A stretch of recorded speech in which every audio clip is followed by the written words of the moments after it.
Bismillahirrahmanirrahim. Assalamualaikum warahmatullahi wabarakatuh. Alhamdulillahirabbil alamin. Salatu wassalamu al-atamman al-akmalani ala al-mab'uts rahmatan lil alamin wa ala alihi wa ashabi ajma'in. Alhamdulillah, segala puji bagi Allah Subhanahu wa taala yang masih memberikan kita nikmat hidayah, nikmat iman, nikmat Islam, sehingga pada pagi hari ini kita bisa berkumpul dalam suatu majelis, kita belajar bersama. Mudah-mudahan apa yang akan kami sampaikan nanti bisa bermanfaat pada diri kami pribadi dan juga jamaah sekalian.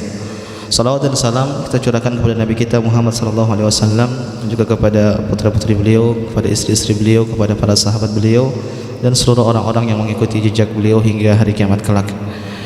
Jamaah yang semoga dirahmati Allah Subhanahu wa taala, pertama-tama saya ucapkan jazakumullah khairan telah memberikan saya kesempatan untuk bisa hadir di sini untuk bisa berbagi faedah. Tentunya apa yang saya sampaikan ini nantinya paling utama untuk bermanfaat pada diri saya pribadi, tapi mudah-mudahan juga bisa bermanfaat bagi ibu-ibu sekalian, sehingga pertemuan kita ini bisa mendapatkan manfaat bagi kita dan juga mudah-mudahan bisa berpahala di sisi Allah Subhanahu wa taala. Pembahasan kita pada pagi hari ini itu kita akan membahas tentang beruntungnya seorang yang bertemu dengan bulan Ramadan. Judul ini menarik, bagus dipilihkan oleh panitia. Kenapa? Judul ini persis dengan suatu ungkapan yang pernah diungkapkan oleh Al-Imam Ibnul Jauzi rahimahullahu taala. Al-Imam Ibnul Jauzi beliau pernah mengatakan seperti ini, "Lau qila li ahli al-qubur tamannau latamannau yawman min Ramadan." Kalau kita bisa bicara sama penghuni kubur, sama jenazah, sama mayat, kita tanya sama mereka, apa yang kalian inginkan? Maka kata Ibnul Jauzi, niscaya mereka akan ingin hidup di bulan Ramadan meskipun hanya sehari. Maka ini mirip, tatkala kita paham tentang penjelasan Ibnul Jauzi seperti ini, maka sesuai dengan judul kita, bahwasanya seorang yang ketemu dengan bulan Ramadan, maka ini adalah orang yang sangat bahagia, orang yang diberikan kenikmatan yang sangat besar, yang sangat agung oleh Allah Subhanahu wa taala. Oleh karenanya kita patut bersyukur kepada Allah Subhanahu wa taala. Allah menjadikan kita sebagai hamba-hamba yang masih diberikan umur untuk bisa hidup di bulan Ramadan tahun ini. Kita tahu di tahun-tahun sebelumnya mungkin ada saudara-saudara kita yang tadinya mungkin masih tinggal bersama kita, masih hidup bersama kita, sekarang ternyata mereka sudah tidak ada. Mungkin ada yang sudah meninggal, bahkan mungkin saudara-saudara kita, saudara terdekat kita. Maka tatkala Allah Subhanahu wa taala masih memberikan kita kesempatan hidup di bulan Ramadan, maka ini suatu keuntungan, keberuntungan yang sangat besar yang patut kita syukuri kepada Allah Subhanahu wa taala. Jamaah yang semoga dirahmati Allah Subhanahu wa taala, menjadi pertanyaan, kenapa orang yang bertemu dengan bulan Ramadan dia adalah orang yang sangat beruntung? Maka untuk menjawab pertanyaan ini, kita harus menelaah apa sih keutamaan dari bulan Ramadan. Tatkala kita paham tentang keutamaan bulan Ramadan yang begitu banyak, barulah kita paham bahwasanya kita ini sedang menjadi orang-orang yang sangat beruntung. Yang kalau kita tidak paham tentang keutamaan bulan Ramadan, mungkin kita tidak sadar sama sekali. Kita tidak sadar sedang diberikan kenikmatan oleh Allah Subhanahu wa taala dengan kenikmatan yang begitu besar. Oleh karena kita perlu paham apa saja keutamaan bulan Ramadan, sehingga kita tidak akan membuang waktu-waktu di bulan Ramadan meskipun sebentar. Kita pasti kalau tahu keutamaan dari bulan Ramadan, kita pasti akan manfaatkan semaksimal mungkin.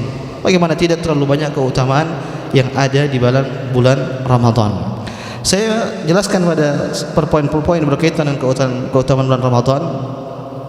Yang pertama, jamaah yang semoga dirahmati Allah Subhanahu wa taala, disebutkan oleh para ulama bahwasanya bulan Ramadan adalah bulan yang penuh dengan keberkahan, dan ini sesuai dengan sabda Nabi sallallahu alaihi wasallam. Tatkala Nabi sallallahu alaihi wasallam ingin memberikan kabar gembira kepada para sahabat, Nabi mengatakan, wahai para sahabatku, atakum Ramadan syahrun mubarak. Wahai para sahabatku, telah datang kepada kalian bulan Ramadan, yaitu bulan yang penuh dengan keberkahan. Apa makna keberkahan? Dijelaskan oleh para ulama bahwasanya keberkahan maksudnya adalah banyak kebaikan yang menetap di bulan tersebut. Jadi bulan Ramadan terlalu banyak kebaikan yang ada dalam bulan Ramadan, dan kita rasakan ibu-ibu tidak saja dari sisi ukhrawi nanti kita rasakan, bahkan dari sisi duniawi pun kita rasakan kebaikan dari bulan Ramadan. Betapa banyak para pedagang senang kalau bulan Ramadan dia mendapatkan hasilan lebih. Betapa banyak para pegawai senang. Kenapa? Di bulan Ramadan ada namanya THR, tapi bosnya yang pusing. Di bulan Ramadan betapa banyak kue-kue yang tidak ada di luar bulan Ramadan, di bulan Ramadan ada. Ini semua kebaikan-kebaikan yang Allah buat yang ada di bulan Ramadan, yang mungkin tidak ada pernah terjadi di lain selain bulan Ramadan. Maka jangankan dari sisi akhirat, sisi duniawi pun kita rasakan. Belum lagi ada namanya apa? Cuti. Ini juga kebaikan. Di bulan yang lain mungkin tidak ada, di bulan Ramadan ada. Maka terlalu banyak kebaikan di bulan Ramadan, yang ini menunjukkan bahwasanya bulan Ramadan adalah bulan yang berkah. Maka sesuai dengan sabda Nabi, atakum Ramadan syahrun mubarak. Kata Nabi SAW, telah datang kepada kalian bulan Ramadan, yaitu bulan yang penuh dengan keberkahan. Kemudian poin kedua, keutamaan dari bulan Ramadan yang dijelaskan oleh para ulama, ya ini dampak dari bulan Ramadan itu adalah bulan yang berkah. Apa dampaknya tersebut? Maka kita masuk pada keutamaan kedua, bahwasanya bulan Ramadan yaitu bulan di mana Allah Subhanahu wa taala melipat gandakan pahalanya. Allah Subhanahu wa taala melipat gandakan pahalanya untuk hamba-hambanya. Dan kita tahu Allah Subhanahu wa taala itu Maha sayang kepada hamba-hambanya. Allah Subhanahu wa taala terkadang melipat gandakan pahalanya di luar Ramadan, tapi di bulan Ramadan ini beda. Di bulan Ramadan ini beda. Oleh karena dalam sebuah hadis Nabi sallallahu alaihi wasallam pernah bersabda, "Man hamma bihasanatin falam ya'malha, katabahallahu lahu hasanatan kamilah."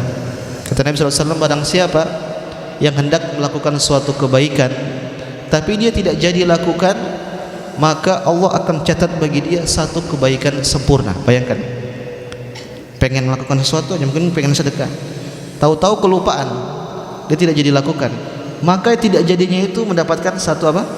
Pahala yang sempurna atau kebaikan sempurna. Fa in amilaha, tapi kalau dia jadi lakukan, katabahallahu lahu asyra hasanatin ila sab'ati mi'ati dhi'fin ila adha'afin katsira. Kata Nabi SAW, tapi kalau dia jadi lakukan apa yang dia inginkan tadi, yang dia azamkan, maka Allah akan catatkan bagi dia minimal 10 kebaikan, kemudian bisa jadi 700 kebaikan, bahkan bisa berkali-kali lipat, terserah Allah Subhanahu wa taala. Ini metode pencatatan kebaikan di sisi Allah Subhanahu wa taala yang terjadi di luar bulan Ramadan. Di luar bulan Ramadan, bayangkan, di luar bulan Ramadan saja Allah sudah melipat-lipat gandakan pahala. Tatkala datang bulan Ramadan, kelipatan yang tadi dilebihkan lagi oleh Allah Subhanahu wa taala. Makanya para ulama mengatakan bulan Ramadan ini pahala dilipat gandakan secara kualitas dan secara kuantitas. Di antara dalil yang menunjukkan tersebut seperti sabda Nabi sallallahu alaihi wasallam, "Inna umratan fi Ramadan ta'dilu hajjatan aw hajjatan ma'i." Kata Nabi sallallahu alaihi wasallam, sesungguhnya umrah di bulan Ramadan itu setara dengan haji atau bahkan haji bersama. Pahalanya pahala ternyata dapat haji. Bayangkan, umrah di bulan Ramadan berapa sih, Bu? Kira-kira 35, 45, 50 lah, rate sekian. Atau mungkin 60. Haji berapa, Bu? Peroda. Paling murah kayaknya 350. Paling murah 350 juta.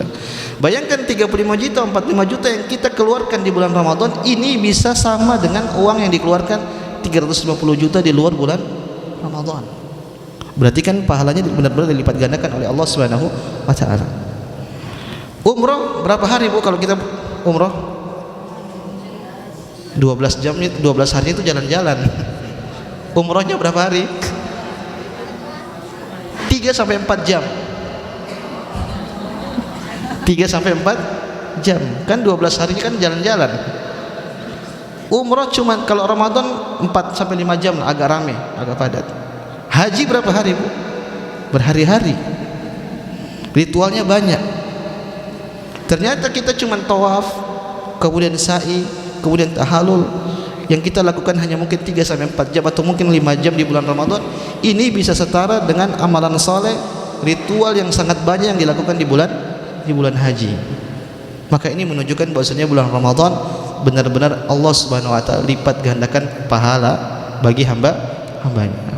Maka saya katakan sangat beruntung kalau kita dipertemukan dengan bulan Ramadan. Maka sungguh benar kata Ibnu Jauzi, penghuni kubur pasti bakalan pengen hidup di bulan Ramadan meskipun hanya sehari, karena dia tahu sehari di bulan Ramadan ini bisa memberikan dia dampak yang sangat besar di kehidupan akhiratnya. Kenapa? Beramal sedikit pahalanya besar di sisi Allah Subhanahu wa taala. Belum lagi kita berbicara tentang malam Lailatul Qadar. Allah Subhanahu wa taala berfirman, "Lailatul Qadri khairun min alfi syahr." Kata Allah Subhanahu wa taala, malam Lailatul Qadar itu lebih baik daripada 1000 bulan. 1000 bulan itu kurang lebih 83 tahun, Ibu. Bayangkan kita beribadah di malam Lailatul Qadar yang mungkin itu 8 sampai 10 jam lah kalau kita benar-benar begadang, benar-benar tidak tidur, 8 sampai 10 jam. Ternyata ibadah kita di waktu tersebut ini setara dengan kita beribadah seperti 83 tahun. Maka ibu-ibu berusaha cari malam Lailatul Qadar. Caranya gimana? Jangan tebak-tebakan, tapi benar-benar manfaatkan 10 malam terakhir. Jangan tebak-tebakan, pagi-pagi ngelihat matahari ada nggak, lihat cuaca. Udah 10 hari kita beribadah kepada Allah Subhanahu wa taala. Oleh karena Ibnu Qayyim rahimahullahu taala beliau jelaskan, alhamdulillah Allah sebutkan di salah satu dari 10 malam terakhir. Coba kalau Allah tidak sebutkan, hanya Allah sebutkan malam Lailatul Qadar setahun sekali. Bagaimana kita mau nyari coba? Apakah kita mau begadang tiap hari? Ternyata tidak. Kasih sayang Allah Subhanahu wa taala, Allah mengatakan bahwasanya para ulama menyebutkan hadis Nabi bahwasanya malam Lailatul Qadar itu di 10 malam terakhir, dan terlebih lagi lebih kerucut lagi di malam-malam ganjil. Maka ibu-ibu bayangkan kita beramal sedikit tapi diganjar 83 tahun. Dan malam Lailatul Qadar ini benar-benar kekhususan yang Allah Subhanahu wa taala berikan kepada umat Nabi Muhammad sallallahu alaihi wasallam yang Allah tidak pernah berikan kepada umat-umat sebelumnya. Ini spesialnya kita sebagai umat Nabi sallallahu alaihi wasallam. Kenapa? Umat-umat terdahulu itu umurnya panjang-panjang. Ada yang 600 tahun, ada yang 700 tahun, ada yang 800 tahun. Bahkan Nabi Nuh alaihissalam umurnya berapa? 1000 lebih disebutkan oleh para ulama. Karena umur dakwanya saja itu sekitar 950 tahun. Falabitha fihim alfasanatin illa khamsina ama. Kata Allah Subhanahu wa taala, kami utus Nuh kepada kaumnya untuk berdakwah selama 950 tahun. Ini umur dakwah. Berarti kan belum umur masa kecil, belum umur masa tua. Berarti kira-kira 1000 lebih. Kita umurnya berapa, Bu? Kata Nabi SAW 60 sampai 70 tahun. Kata Nabi SAW, a'maru ummati ma baina 60 wa 70 wa aqalluhum man yajuzu dhalik. Kata Nabi SAW, umur umatku itu berkisar 60 sampai 70 tahun dan sangat sedikit yang melampaui umur tersebut. 60-70 dibandingkan dengan 1000 tahun, kita nggak bisa menyaingin mereka.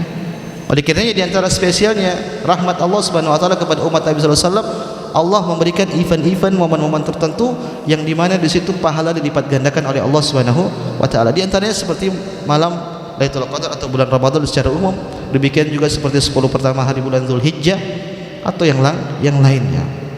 Bayangkan kita ibadah sedikit aja di malam Lailatul Qadar dihitung 83 tahun. Coba bayangkan kalau seumur hidup misalnya kita ketemu dengan malam Lailatul Qadar 10 saja. Kira-kira berarti sudah berapa ratus tahun kita beribadah. Maka kesempatan ibu-ibu di bulan Ramadan, apalagi kita sudah ada di pertengahan, tidak rasa umur Ramadan ini tidak lama. Makanya Allah isyaratkan ayyamam ma'dudat.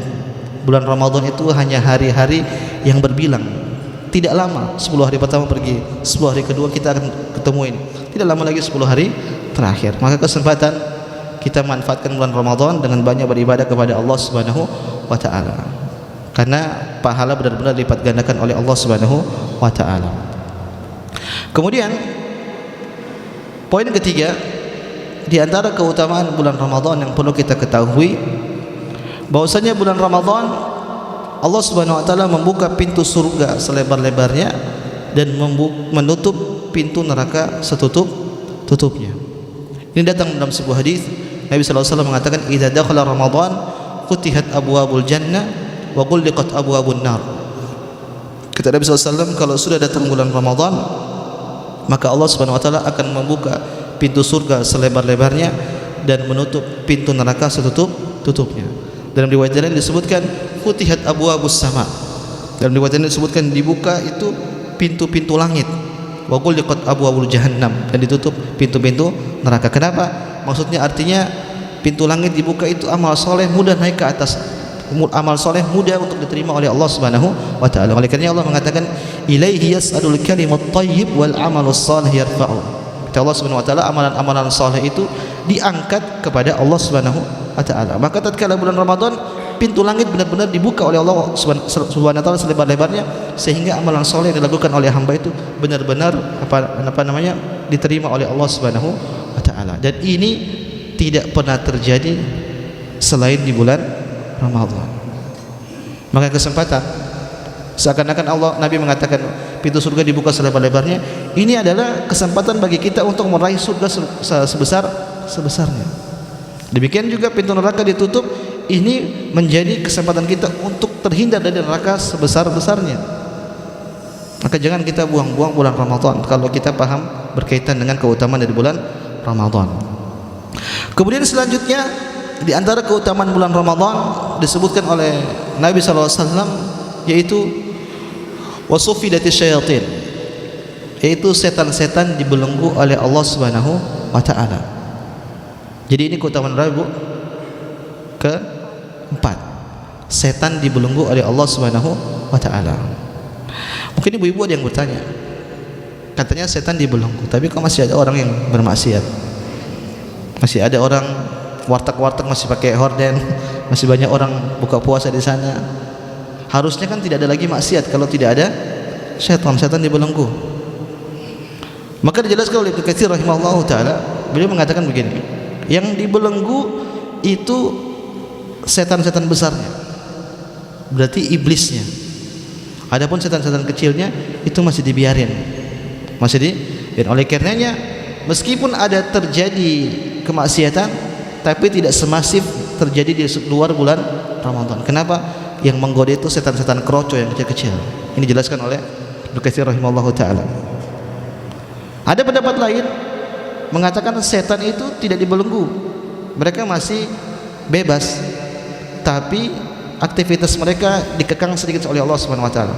Artinya mereka tidak bisa menggoda secara maksimal, tapi menggodanya mungkin 50% atau kurang daripada itu. Jadi aktivitas mereka sedikit berkurang. Ada pendapat lain mengatakan bahwasanya benar semua iblis, semua setan dibelenggu oleh Allah Subhanahu wa taala. Terus kok kenapa masih ada orang maksiat? Maka dijelaskan oleh Ibnu Katsir bahwasanya yang menggoda manusia itu setan yang ada pada diri manusia itu sendiri. Jadi setan internal. Jadi setan itu ada eksternal, setan internal. Dalam diri kita ini juga ada setan. Akhirnya kita sering baca ayat yang ibu-ibu hafal. Surat apa? An-Nas. Qul a'udzu birabbin nas. Ya Allah, qul a'udzu birabbin, aku berlindung kepada Tuhan yang menciptakan manusia.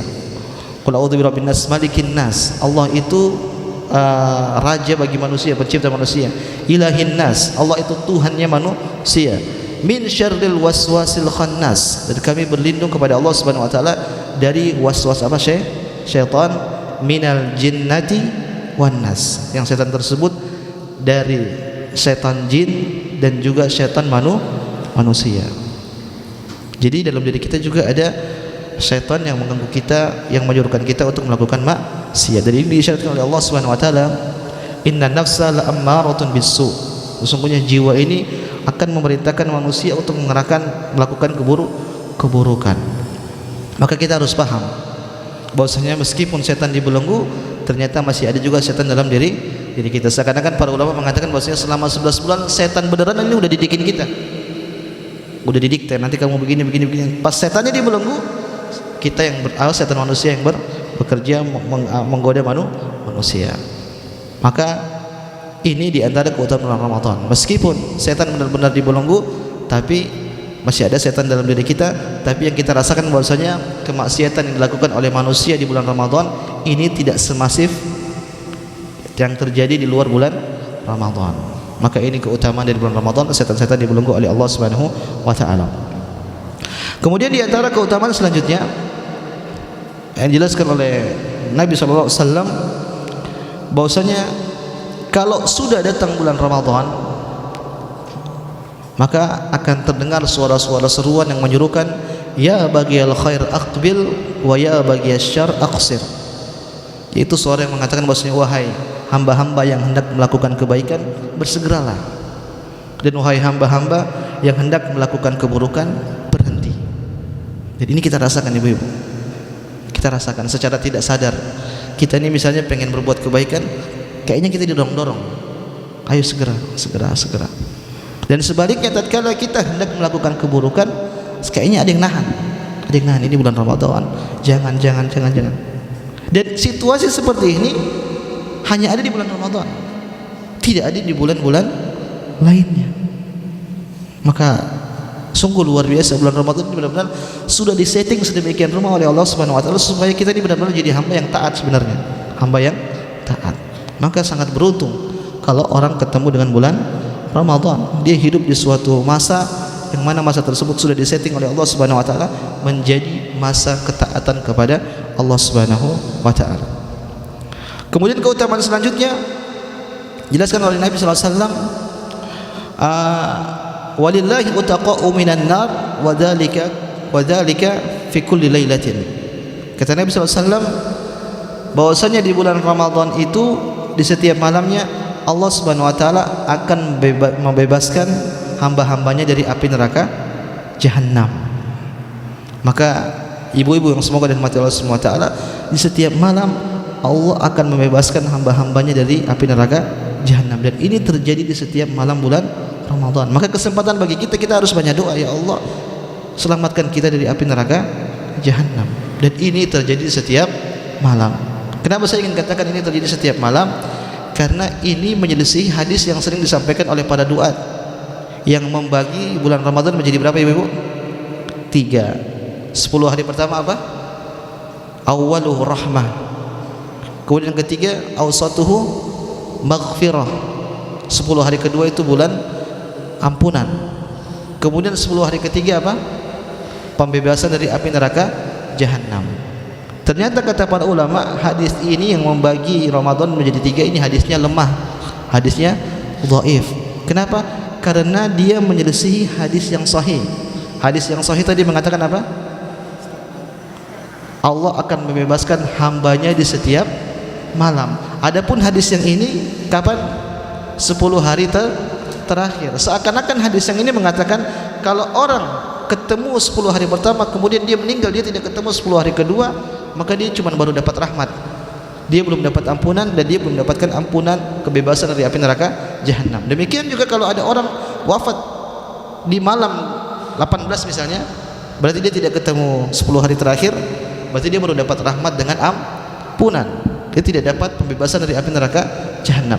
Tapi kalau hadis yang sahih mengatakan mau dari malam pertama sampai malam terakhir, di situ ada rahmat, di situ ada maghfirah, di situ ada pembebasan dari api neraka Jahannam. Maka yang benar yang ini hadis ini, hadis sahih. Karena hadis ini menyelisih hadis yang sahih. Maka penjelasan bahwasanya bulan Ramadan itu dibagi menjadi 3, maka ini penjelasan yang lemah dijelaskan oleh sebagian para ulama. Maka kesempatan ini, pelajaran buat kita ibu-ibu, pintu ampunan dibuka oleh Allah Subhanahu wa taala selebar-lebarnya, selebar-lebarnya. Makanya kesempatan bagi kita untuk banyak bertobat kepada Allah Subhanahu wa taala. Kesempatan kita tahu kita ini banyak dosa. Kullu bani Adam khata' wa khairul khata'in at-tawwabun. Kata Nabi sallallahu alaihi wasallam, sungguhnya anak Adam itu pasti banyak melakukan kesalahan. Bahkan dalam hadits qudsi Allah mengatakan, ya ibadi innakum tukhti'una bil-laili wan-nahar wa an aghfiru dzunuba jami'a fastaghfiruni aghfir lakum. Kata Allah Subhanahu wa taala dalam hadits qudsi, wahai hamba-hambaku, semua kalian itu melakukan kesalahan di malam hari dan siang hari, dan kita sadar kita lakukan hal tersebut. Wa ana aghfiru dzunub, kata Allah Subhanahu wa taala, dan aku ini adalah Tuhan yang Maha Pengampun semua dosa. Fastaghfiruni aghfir lakum, maka minta ampun kepadaku, niscaya aku akan ampuni dosa-dosa kalian. Sebesar apapun dosa kita, kita masih pantas untuk bertobat kepada Allah Subhanahu wa taala, dan bahkan itu yang diinginkan oleh Allah Subhanahu wa taala. Oleh karena dalam hadis yang lain Allah mengatakan, ya ibadi law ataitani biqurabil ardi khataya thumma laqitani la tusyriku bi syai'a la ataituka biqurabiha maghfiratan. Wahai hamba-hambaku, kalau kau datang kepadaku dengan membawa dosa sepenuh bumi setinggi langit menjulang, kata Allah Subhanahu wa taala, saya bakal ampuni engkau dengan ampunan sebesar itu pula selama kau tidak berbuat kesyirikan. Wala ubali, kata Allah Subhanahu wa taala, dan saya tidak peduli betapa besar dosa yang kau bawa. Maka ini kesempatan di bulan Ramadan kita memohon ampun kepada Allah Subhanahu wa taala. Mudah-mudahan bulan Ramadan ini menjadi momen dosa-dosa kita diampuni oleh Allah Subhanahu wa taala. Kemudian selanjutnya di antara keutamaan bulan Ramadan yaitu bulan Ramadan bisa mengangkat derajat seseorang melebihi derajat orang yang wafat dalam keadaan syahid. Bayangkan, ini kenikmatan yang sangat besar. Saya ulang, bulan Ramadan bisa mengangkat derajat seseorang melebihi derajat orang yang wafat dalam keadaan syahid. Apa dalilnya? Dalam sebuah hadis dari Talha ibn Ubaidillah radhiyallahu taala anhu, dicerita bahwasanya suatu ketika ada dua orang datang ke Nabi sallallahu alaihi wasallam di kota Madinah, dan dua orang ini kemudian masuk Islam secara berjamaah bersamaan. Tadinya mereka kafir, kemudian mereka hijrah ke kota Madinah, kemudian mereka bersyahadat di hadapan Nabi sallallahu alaihi wasallam. Setelah masuk Islam, ternyata yang satu ini lebih giat beribadah daripada yang satunya. Bahkan yang satunya ini ikut jihad, sering ikut jihad. Yang satunya biasa-biasa aja, mungkin dia hanya mengerjakan yang wajib-wajib aja. Maka berjalanlah keislaman mereka. Setelah beberapa tahun, tiba-tiba yang rajin ibadah ini dia ikut jihad. Dia ikut jihad di medan perang. Akhirnya dia wafat dalam medan tersebut. Akhirnya dia wafat dalam keadaan syahid. Adapun satunya yang ibadahnya biasa-biasa saja, dia enggak ikut jihad, maka dia pun masih diberikan kesempatan hidup 1 tahun berikutnya, sehingga dia bisa bertemu dengan bulan Ramadan. Baru setelah itu dia wafat. Maka Talha bin Ubaidillah cerita, saya pernah bermimpi seakan-akan saya bertemu dengan dua orang tersebut di depan pintu surga. Maka keluarlah penjaga pintu surga tatkala itu. Maka penjaga pintu surga pun persilahkan orang yang biasa-biasa saja ibadahnya untuk masuk surga duluan. Maka diantarkanlah orang ini yang biasa-biasa saja masuk ke surga. Kemudian penjaga pintu surga keluar lagi. Kemudian setelah itu dia perintahkan orang yang rajin beribadah, yang wafat dalam keadaan syahid, persilakan masuk ke dalam surga. Kemudian penjaga pintu surga keluar lagi. Dia ketemu sama Talha bin Ubaidillah. Maka tatkala itu Talha pengen masuk juga. Maka kata penjaga pintu surga, dia mengatakan, wahai Talha, belum saatnya kau untuk masuk dalam surga. Akhirnya benar, Talha terbangun, karena itu adalah mimpi.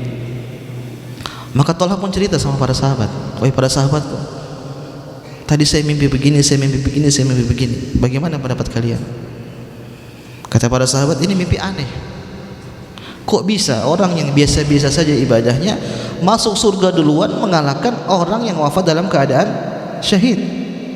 Seharusnya kan kebalik. Derajat orang yang wafat dalam keadaan syahid ini kan lebih utama. Harusnya dia masuk surga duluan daripada orang yang ibadahnya biasa-biasa saja.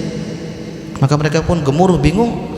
Akhirnya mereka lemparkan permasalahan ini kepada Nabi Muhammad SAW. Mereka datang ke Nabi, mereka tanya, ya Rasulullah, ini Talha tadi malam mimpi begini. Bagaimana pendapatmu ya, wahai Rasulullah? Kata Nabi SAW, min ayyi dzalika ta'jabun? Kenapa kalian heran dengan mimpinya Talha?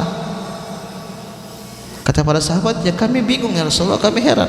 Kok bisa orang yang ibadahnya biasa-biasa saja mengalahkan orang yang wafat dalam keadaan syahid? Kan harusnya kebalik. Kemudian kata Nabi SAW, alaysa qad makatha ba'dahu sana wa adraka Ramadan fasama? Bukankah orang yang hidupnya biasa-biasa saja ini, dia ketemu dengan bulan Ramadan, kemudian dia berpuasa di sana dan beribadah dengan ibadah yang lainnya? Kata para sahabat, bala, iya wahai Rasulullah. Terus apa masalahnya? Kata Nabi SAW, "Falama bainahuma ab'adu ma bainas sama'i wal ard." Ketahuilah perbandingan antara keduanya itu bagaikan langit dan bumi. Siapa yang di langit, ibu-ibu? Yang ibadahnya biasa-biasa saja. Yang di bumi yang wafat dalam keadaan syahid. Apa yang membedakan antara keduanya? Ternyata kata Nabi, hanya beda satu Ramadan. Bayangkan, orang yang ibadahnya biasa-biasa saja, tapi dia unggul satu Ramadan, ini mengalahkan orang yang giat ibadah bahkan wafat dalam keadaan syahid. Nikmat tidak ibu ketemu Ramadan? Beruntung tidak? Beruntung. Kesungguh besar orang yang diberikan kenikmatan bisa bertemu dengan bulan Ramadan. Namun kata para ulama, ini orang-orang spesial. Artinya apa? Tidak serta-merta semua orang yang ketemu dengan bulan Ramadan bisa seperti ini. Tidak semua orang yang bertemu dengan bulan Ramadan bisa seperti ini. Yaitu orang-orang yang mengisi bulan Ramadannya seperti Ramadannya para Nabi SAW, Ramadannya orang-orang saleh. Baru mereka bisa mendapatkan kemuliaan seperti ini. Maka pelajaran buat kita, jangan sampai kita mengisi bulan Ramadan ini tidak seperti orang-orang saleh. Akhirnya kita terlalaikan, terluput dari keutamaan yang sangat besar ini. Kalau kita pengen punya keutamaan seperti ini, maka kita harus meniru bagaimana sih Ramadannya Nabi Muhammad sallallahu alaihi wasallam. Nanti insyaallah kita akan jelaskan di akhir bagaimana sih Ramadannya Nabi Muhammad sallallahu alaihi wasallam. Kemudian di antara keutamaan selanjutnya, ibu-ibu yang semoga dirahmati Allah Subhanahu wa taala, ini yang keberapa ini? Ke-8. Saya juga tidak tahu. Yaitu bulan Ramadan adalah syahrul Quran. Bulan Ramadan itu adalah bulan diturunkannya Al-Quran. Allah Subhanahu wa taala berfirman, "Syahrul Ramadan alladzi unzila fihi al-Quran." Kata Allah Subhanahu wa taala, bulan Ramadan itu bulan diturunkannya Al-Quran. Kenapa jadi istimewa bulan Ramadan? Karena Al-Quran. Karena semua yang berkaitan dengan Al-Quran ini menjadi istimewa, ibu-ibu. Saya ulang, semua yang berkaitan dengan Al-Quran itu menjadi istimewa di sisi Allah Subhanahu wa taala. Kita mulai coba dari Al-Quran. Al-Quran diturunkan oleh Allah Subhanahu wa taala melalui perantara siapa? Jibril. Maka jadilah Jibril sayyidul malaikah. Jadi pemimpinnya para malaikat. Jadi malaikat yang paling mulia di sisi Allah Subhanahu wa taala. Al-Quran turun di kota apa ibu? Di bumi, di kota Mekah. Turunnya di kota Mekah. Maka jadilah kota Mekah sebagai kota yang paling mulia di sisi Allah Subhanahu wa taala. Nabi pernah mengatakan, "Innaki la khairu ardillah wa ahabbul ardi ila Allah." Wahai kota Mekah, kau ini adalah bumi terbaik di sisi Allah Subhanahu wa taala dan kau bumi yang paling dicintai oleh Allah Subhanahu wa taala. Jadi ini dalil bahwasanya kota Mekah menjadi kota terbaik di atas muka bumi ini. Al-Qur'an turun kepada Nabi siapa? Nabi kita Muhammad sallallahu alaihi wasallam.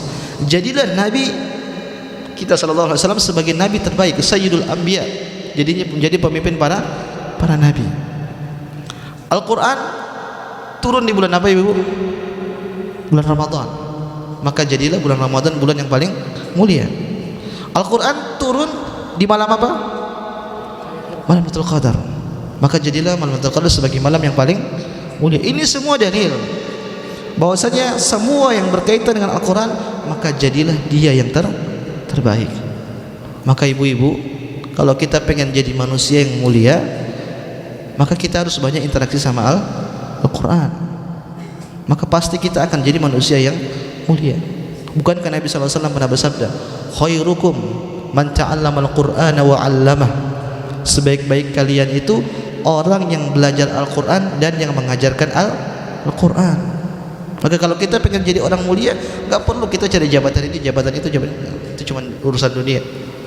Jadi kalau urusan akhirat di sisi Allah Subhanahu wa taala, cukup kita banyak interaksi sama Al-Quran. Lihat ketika perang Uhud, banyak pasukan kaum muslimin yang wafat tatkala itu, sehingga untuk menguburkan mereka sulit untuk menguburkan satu-satu. Akhirnya dibuatlah kuburan yang besar sehingga ditumpuk beberapa para sahabat dalam satu kuburan. Maka para sahabat nanya, siapa yang didahulukan wahai Rasulullah? Siapa yang didahulukan di antara mereka? Kata Nabi SAW, dahulukan orang yang menghafal Al-Quran. Artinya dimuliakan oleh syariat Islam. Maka bulan Ramadan menjadi mulia di antaranya karena bulan Ramadan ini adalah bulan diturunkannya Al-Quran. Kemudian di antara yang terakhir ini keutamaan bulan Ramadan, yaitu disebutkan oleh para ulama bahwasanya bulan Ramadan ini adalah bulan waktunya berdoa, yaitu bulannya mustajab, doa mustajab di sisi Allah Subhanahu wa taala. Terlalu banyak dalilnya. Di antaranya seperti sabda Nabi, firman Allah Subhanahu wa taala, "Wa idza sa'alaka 'ibadi 'anni fa inni qarib ujibu da'watad da'i idza da'an." Kata Allah Subhanahu wa taala, wahai Muhammad, kalau hamba-hambaku bertanya tentangku, maka jawablah bahwasanya aku ini dekat. Ujibu da'watad da'i idza da'an. Kata Allah Subhanahu wa taala, aku ini akan mengabulkan doa-doa yang dipanjatkan oleh hamba-hambaku. Ayat ini Allah Subhanahu wa taala selipkan di antara ayat puasa, ibu-ibu. Jadi ayat sebelumnya itu Allah mengatakan syahrul ramadhan alladzi unzila fihi al-Qur'an. Bulan Ramadan itu diturunkannya Al-Qur'an, dan seterus. Kemudian ayat berikutnya baru ayat ini, ayat tentang doa. Kemudian ayat berikutnya ayat puasa lagi. Uhilla lakum lailatas shiyam, yang seterusnya. Jadi seakan-akan ayat puasa, ayat doa, terus ayat puasa lagi. Jadi Allah selipkan ayat doa ini di antara ayat-ayat puasa. Maka para ulama menjelaskan ini isyarat dari Allah Subhanahu wa taala bahwasanya bulan Ramadan ini benar-benar bulan berdoa. Terlebih dalam hadis Nabi SAW mengatakan ada 3 golongan yang doa mereka itu pasti dikabulkan oleh Allah Subhanahu wa taala. Di antara mereka kata Nabi, as-shaimu hatta yuftir, itu seorang yang dia berpuasa sampai dia berbuka. Maka orang yang berpuasa itu doanya sangat berpotensi untuk dikabulkan oleh Allah Subhanahu wa ta'ala. Inilah ibu-ibu yang semoga Allah ta'ala beberapa keutamaan dari bulan Ramadan yang dijelaskan oleh para ulama, yang kita kumpulkan tadi berapa poin? Sekitar 9 poin, yang kalau kita merenungi ini semua ibu-ibu, barulah kita sadar bahwasanya kita ini sangat beruntung. Allah memberikan kita umur bisa bertemu dengan bulan Ramadan di tahun ini. Karena betapa banyak kenikmatan yang kita dapatkan jika kita benar-benar memaksimalkan bulan Ramadan. Maka sekali lagi kita harus manfaatkan bulan Ramadan. Para ulama jelaskan ini keutamaan semua tadi itu tidak serta-merta orang bisa dapatkan. Orang kafir ketemu Ramadan tidak, ibu? Orang kafir ketemu, masih banyak orang kafir hidup sekarang, tapi mereka tidak dapat keutamaan ini. Mereka tidak dapat keutamaan ini. Demikian juga orang muslim, orang mukmin. Banyak di antara orang mukmin dan orang muslim juga ketemu di bulan Ramadan, tapi tidak serta-merta semua bisa mendapatkan keutamaan tersebut. Bagaimana cara kita mendapatkan keutamaan-keutamaan tersebut? Maka mau tidak mau kita harus menjalani bulan Ramadan dengan Ramadannya Nabi Muhammad sallallahu alaihi wasallam. Bagaimana itu Ramadannya Nabi sallallahu alaihi wasallam? Yaitu tentu dengan banyak beribadah kepada Allah Subhanahu wa taala. Kita secara umum semua amalan soleh dianjurkan di bulan Ramadan, apapun itu. Namun di sana dijelaskan oleh para ulama, ada amalan-amalan yang spesial, yang prioritas yang harus kita lakukan di bulan Ramadan. Yang ini kalau kita lakukan semua amalan ini, mudah-mudahan Allah Subhanahu wa taala memberikan kita semua keutamaan-keutamaan yang kita tadi jelaskan dari 1 sampai 9. Apa itu ibu-ibu amalan-amalan saleh yang perlu kita lakukan di bulan Ramadan? Yang pertama apa, ibu? Puasa, jelas. Puasa. Gimana kita masuk bulan Ramadan kita nggak puasa? Kecuali kalau ada tamu negara ya wajar, harus diqadha. Tapi kalau orang tidak punya uzur dan dia tidak berpuasa, ibu-ibu, maka orang ini sudah jatuh dalam suatu dosa yang sangat besar. Bahkan saking besarnya kata para ulama, orang yang tidak mau puasa gara-gara malas, maka dosanya ini lebih besar daripada orang yang berzina, lebih besar daripada orang yang minum khamar, lebih besar daripada orang yang membunuh. Kenapa? Puasa ini benar-benar wajib, bahkan dia rukun dari rukun-rukun Islam. Hanya saja banyak orang tidak sadar. Kenapa? Mereka tidak tahu ilmunya. Tapi dijelaskan kalau kita baca buku-buku fikih klasik sampai yang buku-buku kontemporer, semua menjelaskan demikian, bahwasanya orang yang tidak berpuasa karena malas, kalau karena tidak meyakini kewajiban, kufur. Dia masih meyakini wajib, cuman kenapa kau tidak puasa? Malas aja lah. Ini orang sudah melakukan dosa yang sangat besar, bahkan mengalahkan dosa orang yang berzina, membunuh, bahkan minum khamar. Mengerikan tidak, ibu-ibu? Mengerikan. Maka kalau kita punya saudara siapapun dia yang tidak berpuasa di bulan Ramadan tanpa uzur, maka kita ingatkan, kita kasih tahu ini bulan haram, bulan yang perlu kita muliakan, harus berpuasa. Tidak berpuasa kau terjatuh dalam dosa yang sangat besar. Ibu-ibu yang semoga dirahmati Allah Ta'ala, puasa adalah ibadah yang sangat agung, ibadah yang sangat agung dan ibadah yang sangat dicintai oleh Allah Subhanahu Wa Ta'ala. Oleh karena dalam sebuah hadis qudsi, Allah pernah mengatakan, kullu amali bani Adam lahu, semua amalan soleh anak Adam itu milik dia, illa shaum, kata Nabi SAW, kata Allah Subhanahu Wa Ta'ala, kecuali puasa, fa innahu li wa ana ajzi bihi, kata Allah Subhanahu Wa Ta'ala, puasa itu untukku dan saya yang akan mengganjar pahala puasa tersebut. Sekarang saya jelaskan gini, Bu.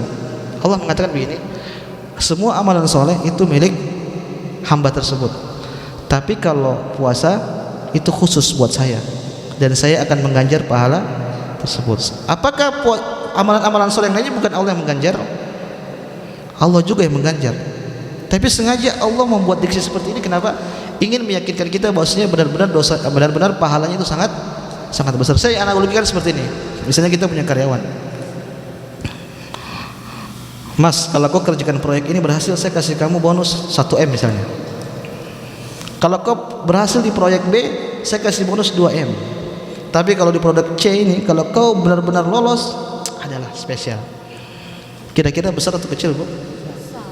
Kalau manusia bisa kecil, ada potensi kecil. Tapi kalau Allah tidak bakal mengecewakan hambanya. Tatkala Allah tidak sebutkan ganjarannya, maka ini menunjukkan bahwasanya pahalanya sangat besar di sisi Allah Subhanahu Wa Ta'ala. Allah mengatakan, puasa itu untukku dan aku yang akan mengganjar langsung kepada hamba tersebut. Ini menunjukkan bahwasanya pahala sangat besar. Kenapa sangat besar? Kata para ulama, ada beberapa pendapat. Karena puasa ini yang pertama adalah ibadah yang paling ikhlas. Ibadah yang paling ikhlas. Kenapa? Dia jauh dari riya. Kalau ibadah-ibadah yang lain kan kelihatan, Bu, ada aktivitasnya. Misalnya seorang sholat, kan ada gerak-geriknya, ketahuan dia lagi sholat. Misalnya orang baca Quran, ketahuan mulutnya lagi qomat kamit, lagi baca Quran. Ada orang berzikir, ketahuan juga mulutnya qomat kamit. Ada orang bersedekah, ketahuan juga dia sedang sedekah. Sekarang saya tanya, kalau orang berpuasa kelihatan tidak? Tidak, kecuali kalau dia katakan saya puasa, baru orang tahu. Tapi selama dia tidak bilang, nggak bakal ada orang tahu. Maka kata para ulama, ini menunjukkan bahwasanya puasa ini benar-benar ibadah yang sangat ikhlas. Kalau seorang berpuasa berarti dia sedang melatih ikhlasannya, bahkan dia menjadi seorang hamba yang sangat ikhlas, maka pahalanya sangat besar di sisi Allah Subhanahu Wa Ta'ala. Ada perspektif lain dijelaskan oleh Ibnu Rajab Al-Hambali, kenapa pahala puasa itu sangat besar? Karena tatkala seorang dia berpuasa, maka terkumpul bagi dia berbagai jenis kesabaran. Yang pertama, sabar tidak makan tidak minum. Kemudian kedua, sabar ketaatan. Kemudian ketiga, sabar meninggalkan dosa. Ini semua kesabaran yang dialami oleh seorang yang berpuasa. Sedangkan Allah mengatakan, innama yuwaffas sabiruna ajrahum bighairi hisab. Dan pahala yang diganjar bagi orang-orang yang bersabar itu unlimited, tanpa batas. Sedangkan kesabaran itu semua terkumpul kepada orang yang berpuasa. Maka sangat wajar tatkala Allah mengatakan, saya yang langsung yang ganjar pahala tersebut. Ini menunjukkan bahwasanya pahala orang berpuasa itu sangat besar di sisi Allah Subhanahu Wa Ta'ala. Maka tatkala kita berpuasa, jangan sampai kita jadikan ini hanya sebagai rutinitas. Pagi bangun, siang puasa, malam buka. Enggak. Tapi kita benar-benar harus rasakan bahwa ini pahalanya sangat besar. Makanya disebutkan dalam hadis, man shoma ramadhana imanan wa ihtisaban ghufira lahu ma taqaddama min dzambi. Barang siapa yang berpuasa dengan penuh keimanan dan penuh ihtisab. Apa itu ihtisab, Ibu? Mengharapkan pahala. Jadi kita benar puasa itu pengen pahala di sisi Allah Subhanahu Wa Ta'ala. Ghufira lahu ma taqaddama min dzambi, maka dosa-dosanya akan diampuni oleh Allah Subhanahu Wa Ta'ala. Maka ini amalan pertama yang harus kita lakukan agar kita bisa mendapatkan keutamaan bulan Ramadan yang begitu besar, yaitu melaksanakan puasa di bulan Ramadan. Kemudian di antara amalan saleh yang kita perlu lakukan di bulan Ramadan, yaitu qiyamul lail. Salat apa? Malam, atau disebut dengan salat tarawih. Kesempatan ibu-ibu, mungkin kita ini jarang salat malam. Kesempatan di bulan Ramadan ini momennya bagus, kita latih diri kita sehingga tatkala kita keluar dari bulan Ramadan, kita sudah terbiasa dengan namanya salat malam. Makanya Nabi SAW pernah mengatakan, alaikum biqiyamil lail fa innahu da'bus salihina qablakum. Kata Nabi SAW, hendaknya kalian itu melaksanakan salat malam, karena salat malam itu kebiasaannya orang-orang soleh terdahulu. Maka jangan ngaku sebagai orang soleh kalau tidak melaksanakan salat malam, karena kata Nabi itu ciri khas dari orang yang soleh. Kesempatan ibu-ibu, mumpung kita di bulan Ramadan, ada kesempatan kita dipaksa atau dibuat situasi agar kita melaksanakan salat malam, maka kita lakukan sehingga ini bisa menjadi rutinitas kita setelah kita keluar dari bulan Ramadan, dan pahalanya sangat besar. Nabi SAW mengatakan, man qama ramadhana imanan wahtisaban ghufira lahu ma taqaddama min dzambi. Barang siapa yang melaksanakan salat malam di bulan Ramadan dengan penuh keimanan dan penuh ihtisab, yaitu mengharapkan pahala di sisi Allah Subhanahu wa taala, maka dosa-dosanya akan diampuni oleh Allah Subhanahu wa taala. Dalam riwayat yang lain Nabi mengatakan, man qama lailatul qadri imanan wa ihtisaban ghufira lahu ma taqaddama min dzambi. Barang siapa yang melaksanakan salat malam di malam Lailatul Qadar, maka dosa-dosanya akan diampuni oleh Allah Subhanahu wa taala. Maka jangan sampai terlewatkan dengan salat tarawih. Salat tarawih, kalau kebetulan kita salat di masjid, maka jangan sampai kita pulang sebelum imam selesai. Nabi mengatakan, man qama ma'al imam hatta yansarif kutiba lahu lailah kamilah. Atau kama qala Nabi sallallahu alaihi wasallam, barang siapa yang salat bersama imam kemudian sampai imamnya selesai, maka dia akan dicatatkan salat semalam suntuk. Kita nggak bakal kuat ibu-ibu salat semalam suntuk. Salat setengah jam aja sudah apalagi semalam suntuk. Tapi kita bisa dapatkan pahala itu dengan cara kalau kita salat sama imam sampai selesai. Maka jangan sia-siakan malam Ramadan, kesempatan bagi kita untuk belajar, untuk melaksanakan salat malam. Kemudian di antara amalan saleh yang kita perlu lakukan, ibu-ibu yang semoga dirahmati Allah Subhanahu wa taala, tadi kita sudah singgung, yaitu berdoa. Banyak berdoa kepada Allah Subhanahu wa taala. Banyak doa. Bulan Ramadan adalah bulan doa. Terlebih di sana ada dua waktu yang sering kita lalai untuk berdoa. Apa itu? Yang lebih tepat waktu sahur dan waktu berbuka. Kita kan biasanya kalau habis sahur tidur lagi ya. Ibu-ibu enggak kayaknya, saya mungkin. Habis sahur ngobrol biasanya kan. Habis sahur nonton TV. Enggak, yang terbaik kata para ulama berdoa. Karena itu waktu mustajab. Waktu Allah Subhanahu wa taala membuka jawaban doa selebar-lebarnya. Maka habis sahur kalau masih ada waktu 10 menit, 15 menit, kesempatan kita doa. Kita tahu kita ini banyak hajat. Hajat dunia, apalagi hajat akhirat.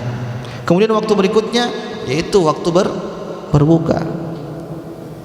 Itu juga waktu yang sering orang lalai untuk berdoa. Padahal itu kesempatan mustajab. Kata Nabi SAW tadi mengatakan, as-shaimu hatta yuftir. Seorang itu doanya akan dikabulkan selama dia berpuasa sampai dia berbuka. Dan para ulama jelaskan sebelum kita berbuka itu kita berada di puncak-puncak kehausan, puncak-puncak kelaparan. Maka doa itu semakin mudah diijabah oleh Allah Subhanahu wa taala. Maka jangan buang-buang waktu tersebut. Kita manfaatkan dengan banyak doa kepada Allah Subhanahu wa taala. Kemudian di antara amalan saleh berikutnya yang perlu kita lakukan di bulan Ramadan yaitu bersedekah. Bersedekah. Terserah kita mau sedekah buat fakir miskin, buat anak yatim, buat janda atau siapapun yang membutuhkan dengan sedekah kita. Dalam hadis disebutkan bahwasanya kan Nabi sallallahu alaihi wasallam ajwadan nas. Nabi sallallahu alaihi wasallam itu adalah orang yang paling dermawan. Wa kana ajwaduhu ma yakunu fi Ramadan. Tapi kedermawanan Nabi sallallahu alaihi wasallam itu lebih melesat lagi tatkala di bulan Ramadan. Bahkan diriwayatkan bahwasanya wa kana ajwaduhu karrihil mursalah. Bahkan kedermawanan Nabi itu seperti angin yang berhembus. Artinya apa? Sangat cepat dan berdampak kemana-mana. Kita tahu kalau angin berhembus kan cepat anginnya, kemudian kena ke siapapun kena. Demikianlah kedermawanan Nabi SAW. Nabi itu sangat dermawan, tapi kalau sudah bulan Ramadan kedermawannya sangat melesat. Dan tidak ada orang yang lebih dermawan daripada Nabi SAW. Nabi itu kalau sedekah luar biasa. Ada orang datang kepada Nabi SAW, dia minta apa? minta kambing satu lembah. Satu lembah itu kira-kira kambingnya isi berapa? 10, 20, ratusan. Dan orang ini kafir. Maka kata Nabi, tuh kasih dia. Maka tatkala dia dikasih kambing satu lembah, kemudian dia bersyahadat. Kemudian dia pulang kampungnya, dia mengatakan, ya qaumi aslimu, wahai kaumku masuk Islam. Fa inna Muhammadan yu'ti ata'an la yakhshal faqah. Sesungguhnya Muhammad itu kalau sudah sedekah, dia tidak takut miskin. Enggak ada orang seperti itu, ibu-ibu. Kita ini sedekah masih takut miskin. Nabi tidak. Selama itu di jalan Allah Subhanahu wa taala, selama itu bermanfaat untuk bisa menarik orang masuk Islam, dikeluarkan semua oleh Nabi Muhammad sallallahu alaihi wasallam. Dalam riwayat lain ada orang datang kepada Nabi sallallahu alaihi wasallam tidak sopan. Dia tarik selendangnya Nabi sampai lehernya Nabi ini merah. Maka Nabi balik ke dia, Nabi senyum. Maka dia katakan gini, ya Muhammad, a'tini min malillahi alladhi 'indak. Wahai Muhammad, kasih saya harta Allah itu yang kau punya, itu harta Allah, kasih ke saya. Sopan tidak? Kemudian dia pertama panggil narik tidak sopan, kemudian dia panggil Nabi dengan Muhammad. Padahal para sahabat tidak ada yang berani panggil Nabi dengan Muhammad. Merupakan Rasulullah, dia Nabi Allah. Ini orang panggil Muhammad. Kemudian dia katakan, itu harta Allah wahai Muhammad, sini kasih saya. Sudah kurang ajar kayak gitu. Tapi apa kata Nabi? Tuh kasih dia apa? Harta yang dia inginkan. Artinya Nabi benar-benar selama beliau punya, beliau pasti kasih. Maka disebutkan masu'ilan Nabi sallallahu alaihi wasallam illa Nabi sallallahu alaihi wasallam tidak pernah menolak permintaan sedikit pun. Selama beliau mampu untuk berikan, pasti beliau kasih. Di antara kisah yang menakjubkan, mungkin ibu-ibu sering dengar kisah yang tatkala ada seorang sahabiat memberikan baju kepada Nabi sallallahu alaihi wasallam. Yang Nabi itu tatkala itu pakai baju sudah rusuh. Ya gitu kebiasaan Nabi, terkadang pakai baju bagus, terkadang pakai baju jelek, baju rusuh. Maka ada seorang sahabiat, dia lihat, dia kasihan Nabi. Maka dia punya inisiatif, dia bikinkan baju buat Nabi sallallahu alaihi wasallam. Maka setelah baju tersebut jadi, dia kasih Nabi. Maka Nabi ketika dikasih, Nabi terima. Dan sahabat yang meriwayatkan ini menyebutkan Nabi terima muhtajan ilaiha, karena Nabi benar-benar butuh. Kan terkadang kita nerima hadiah tapi kita tidak butuh. Ini Nabi nerima baju tersebut karena benar-benar beliau sedang butuh. Maka beliau masuk, beliau buka baju yang lama dan beliau pakai baju yang baru. Beliau keluar baru sebentar, tiba-tiba ada seorang sahabat datang. Dia berkatakan, ya Rasulullah, ma ahsana hadhi. Wahai Rasulullah, sungguh indah baju yang kau pakai itu. Uksuniha, kasih saya baju itu dong. Ini baru pakai Nabi. Maka Nabi tidak banyak bicara. Nabi masuk lagi ke rumahnya, beliau buka bajunya, kemudian beliau pakai baju yang lama, kemudian baju itu beliau kasih kepada orang yang minta tadi. Padahal tadi beliau sedang butuh. Maka para sahabat yang melihat kejadian itu, mereka nanya sama sahabat ini, weh, kau ini gimana? Nabi kan butuh sama baju tersebut, kok kau minta? Kata dia, saya sebenarnya nggak butuh sama baju ini, tapi saya ingin saya dikafankan dengan baju ini. Kenapa? Baju ini pernah menyentuh kulit Nabi Muhammad sallallahu alaihi wasallam. Dan benar, tatkala sahabat yang minta baju ini wafat, benar-benar dia diwafatkan, dia dikafankan dengan baju yang dia pernah minta dari Nabi Muhammad sallallahu alaihi wasallam. Jadi sahabat ini enggak kurang ajar sebenarnya.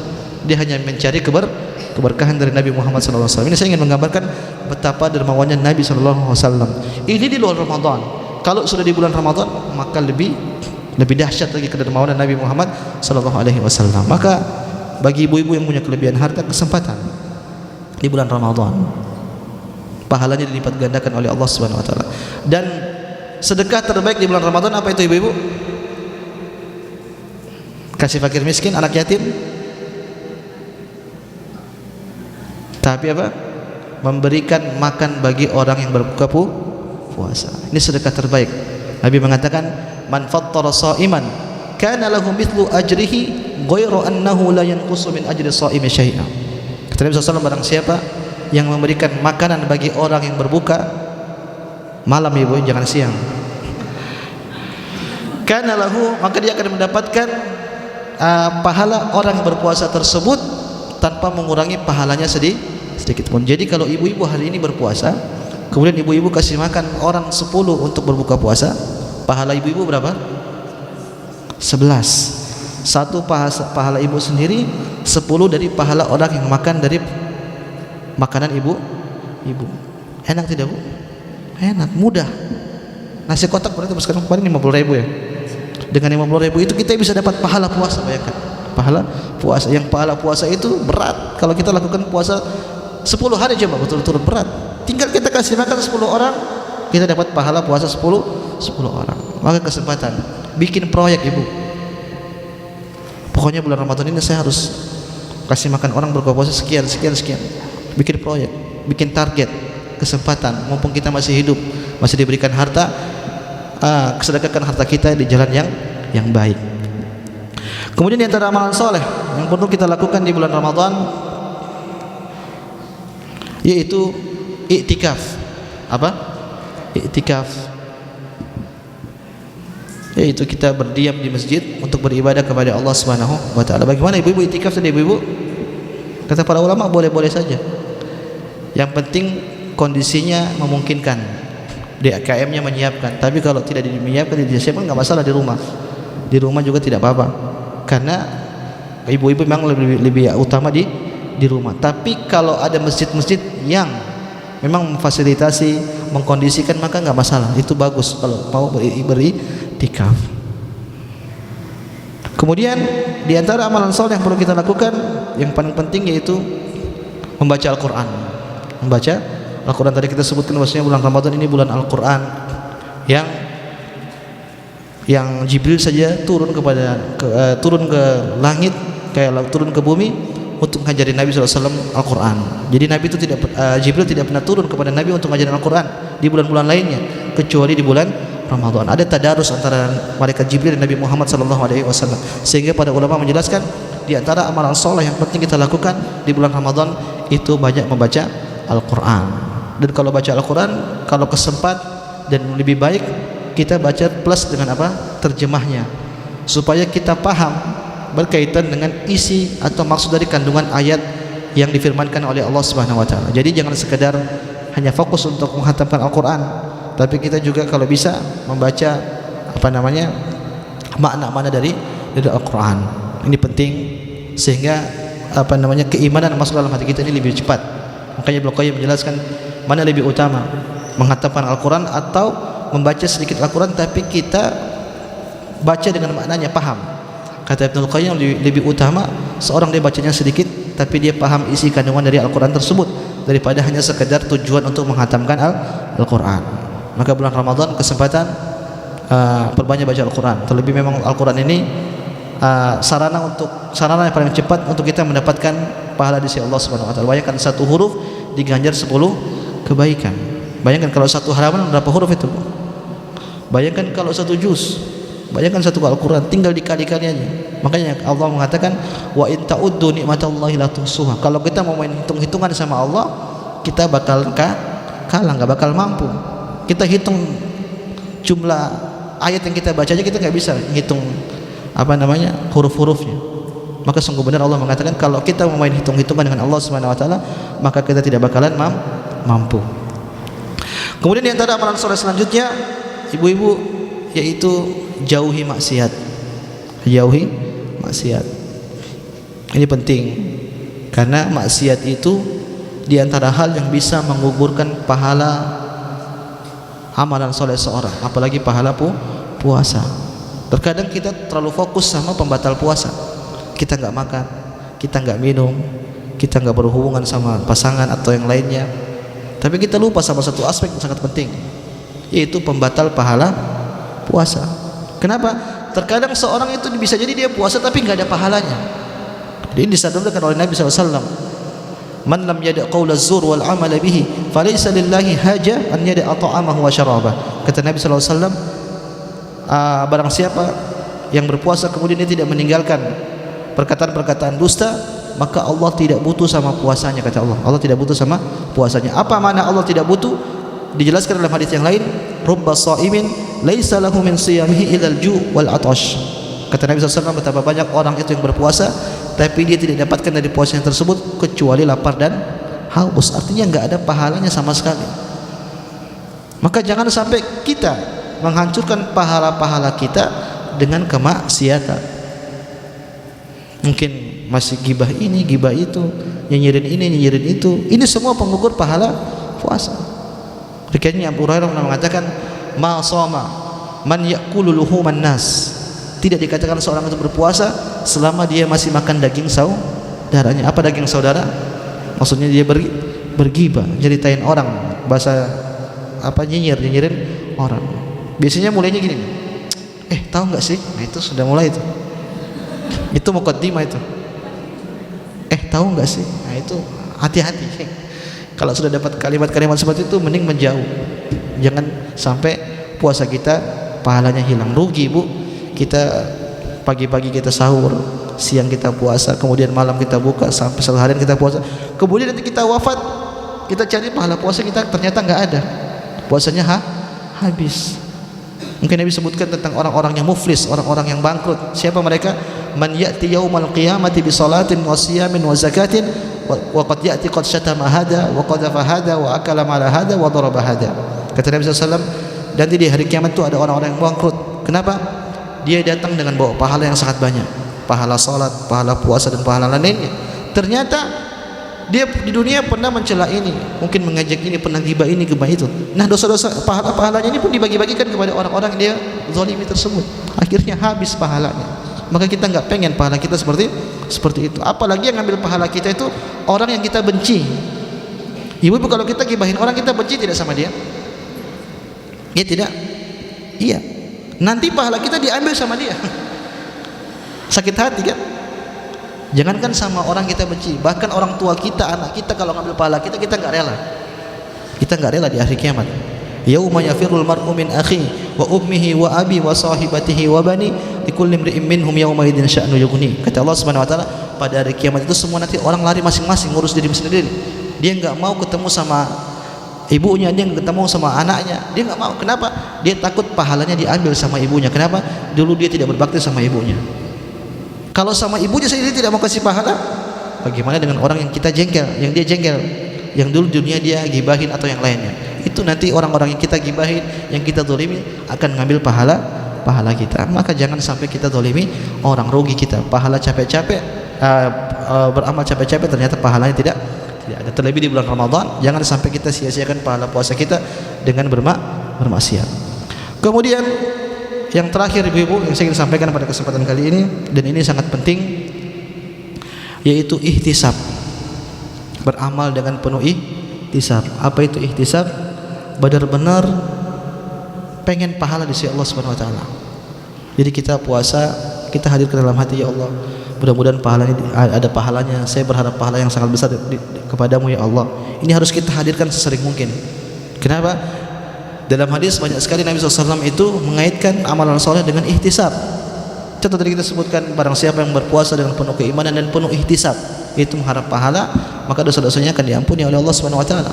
Kemudian dalam Nabi juga mengatakan, barang siapa yang salat malam dengan penuh keimanan dan penuh ihtisab, maka dosa-dosanya akan diampuni oleh Allah Subhanahu wa taala. Kemudian juga barang siapa yang melaksanakan salat malam di malam Lailatul Qadar, maka dosa-dosanya akan diampuni oleh Allah Subhanahu wa taala. Semua dikaitkan dengan apa? Ihtisab.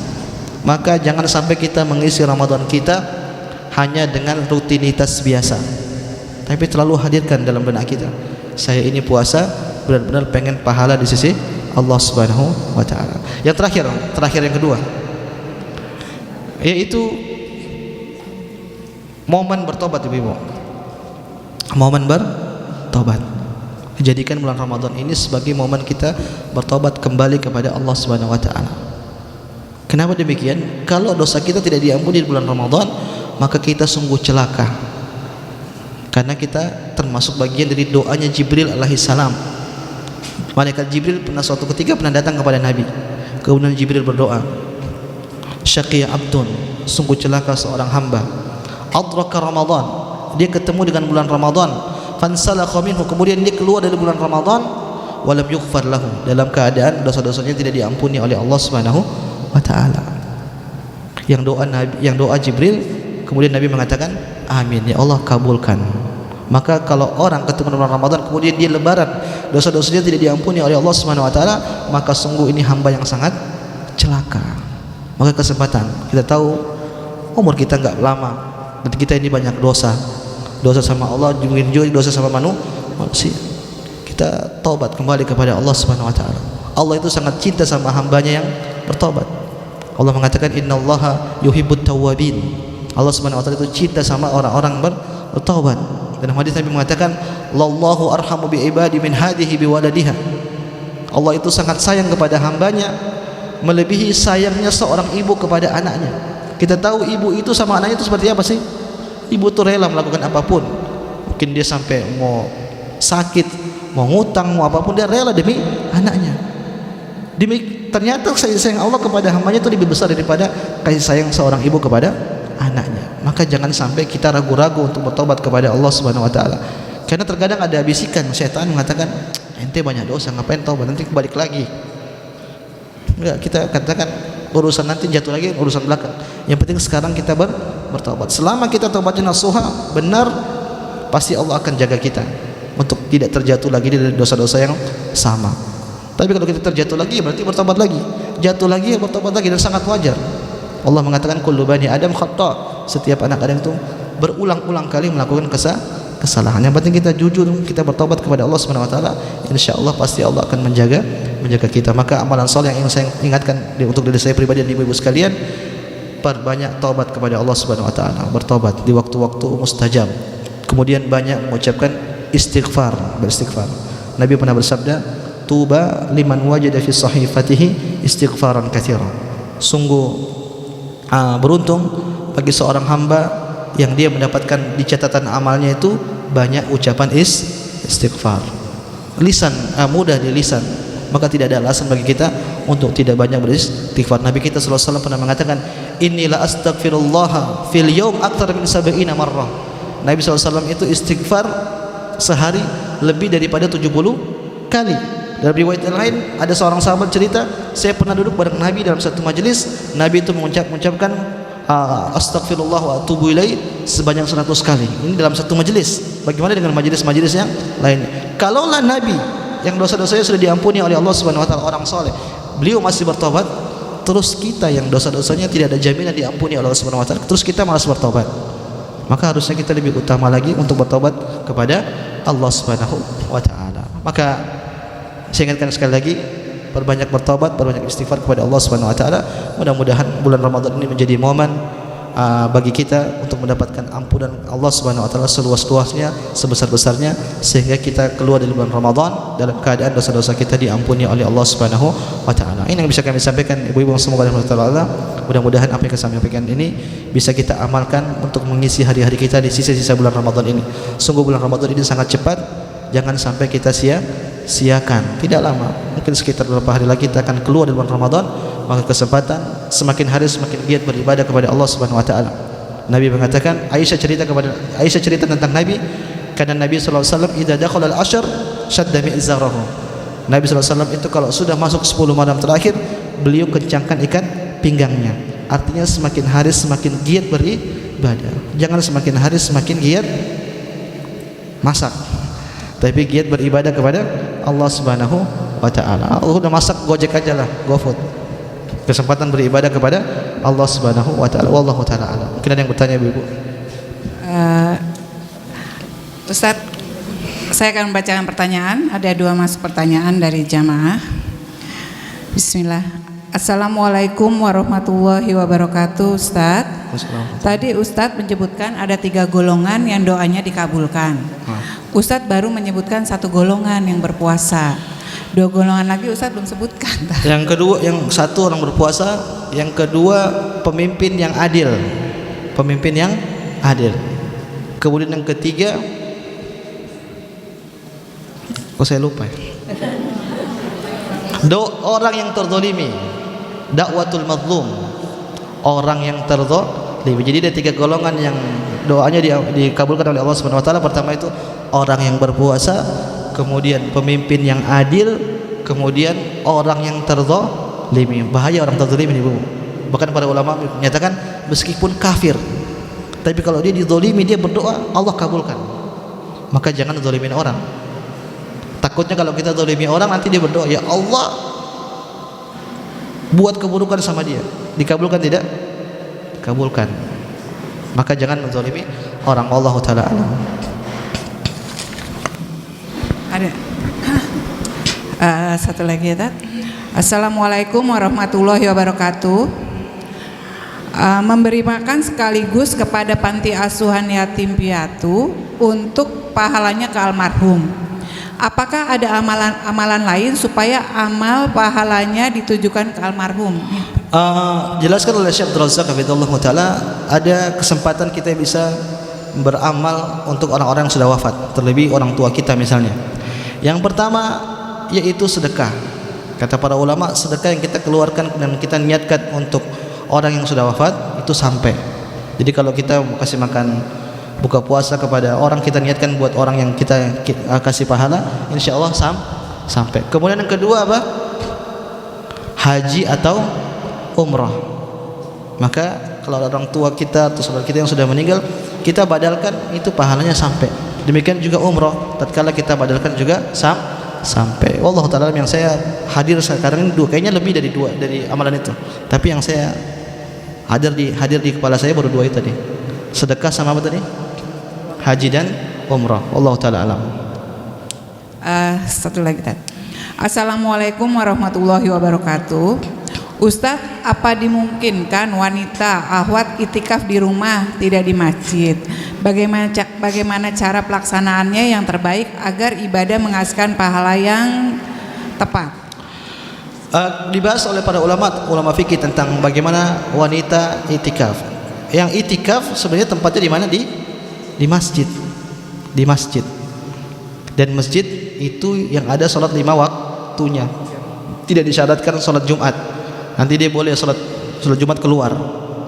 Adapun ibu-ibu, kalau dia mau itikaf di masjid, kalau dikondisikan tadi saya sudah isyaratkan, boleh-boleh saja. Tapi kalau misalnya tidak memungkinkan, wallahu ta'ala, sebagian ulama mengatakan dia tidak tetap di rumahnya, itu dia tidak dikatakan sebagai itikaf. Tapi mudah-mudahan insya Allah dia dapat pahala itikaf selama dia menghidupi malamnya seperti orang-orang yang sedang beriktikaf. Karena wanita kan pada asalnya kan di rumah memang, dan ibadah terbaik bagi para wanita itu di rumah. Makanya sering pertanyaan, Ustaz, mana lebih utama, sholat di Masjidil Haram apa di hotel? Di mana ibu-ibu? Hah? Kata Nabi SAW, sebaik-baik tempat sholat wanita itu di rumahnya. Yang paling afdol itu di rumahnya. Maka kita tidak bisa bandingkan antara afdol dengan kelipatan pahala. Saya sering jelaskan ke orang-orang yang bahwasanya pahala di sholat di Masjidil Haram berapa? 100.000. Tapi kata Nabi, sholat bagi perempuan itu paling afdol di rumah. Sekarang saya tanya, sholat sebelum subuh yang dibaca paling utama baca apa, Bu? Ada yang tahu tidak? Al-Kafirun sama Hamak Al-Ikhlas. Sekarang ibu baca Al-Kafirun sama Al-Ikhlas. Ternyata di samping ibu ada yang baca Al-Baqarah sama Al-Imran. Mana lebih utama? Kan cuma sedikit, Al-Baqarah lebih panjang. Hah? Terus sholat di rumah ada dalilnya tidak? Hah? Demikianlah. Jadi afdoliyah tidak bisa dibandingkan dengan kelipatan pahala. Bisa jadi yang afdol itu lebih besar pahalanya di sisi Allah SWT. Jadi saya bandingkan tadi, orang sholat qobliyah subuh dengan Al-Kafirun dan Al-Ikhlas dengan seorang baca Al-Baqarah dan Al-Imran. Mana lebih utama? Sepakat ibu bilang yang ini kan, Al-Kafirun sama Al-Ikhlas. Demikian juga tatkala orang beribadah, seorang wanita, kalau dia bisa beribadah di rumah, tidak ke masjid, maka ini lebih afdol, lebih utama. Nanti ada yang mengatakan, Ustaz, kan imamnya sesudes, enak bacanya. Di zaman Nabi ada seorang sahabat mengatakan demikian juga. Ya Rasulullah, saya pengen sholat sama engkau. Ini bukan sesudes lagi, tapi siapa? Nabi, Rasul. Nabi mengatakan, sholatmu di masjidmu lebih baik daripada kau sholat di masjidku.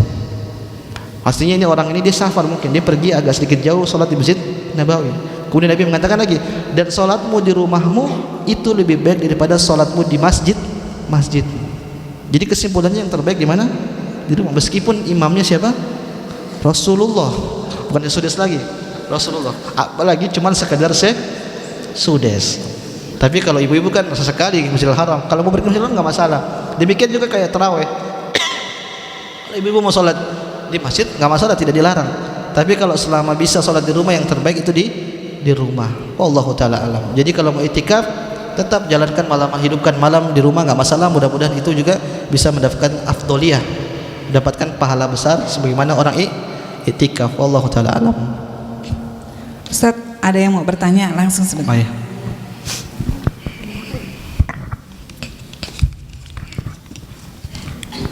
Afwan Ustaz, Ana mau tanya, beberapa keluarga dari ayah Ana tuh beragama non Muslim. Kemudian dia sering mendoakan orang tua Ana gitu. Insya Allah, dia pakai insya Allah, pakai kalimat-kalimat thayyibah lah gitu. Alhamdulillah, insya Allah gitu. Mama papa sehat ya nanti. Itu kita bisa aminkan atau gimana Ustaz? Ini susah pertanyaannya. Wallahu alam, dia kan bingung. Tapi insya Allah dia doanya tuh sama Allah. Saya ngomong terima kasih ya tante gitu. Dia gitu aja. Tapi kalau amin wallahu alam belum, ana nggak tahu jawabannya. Cuma nanti tanya sama ustaz yang senior, yang lebih pintar lah. Wallahu alam, ana nggak tahu. Apakah boleh kita mengaminkan atau tidak? Wallahu alam. Syukran Ustaz. Afwan. Ada lagi Ibu?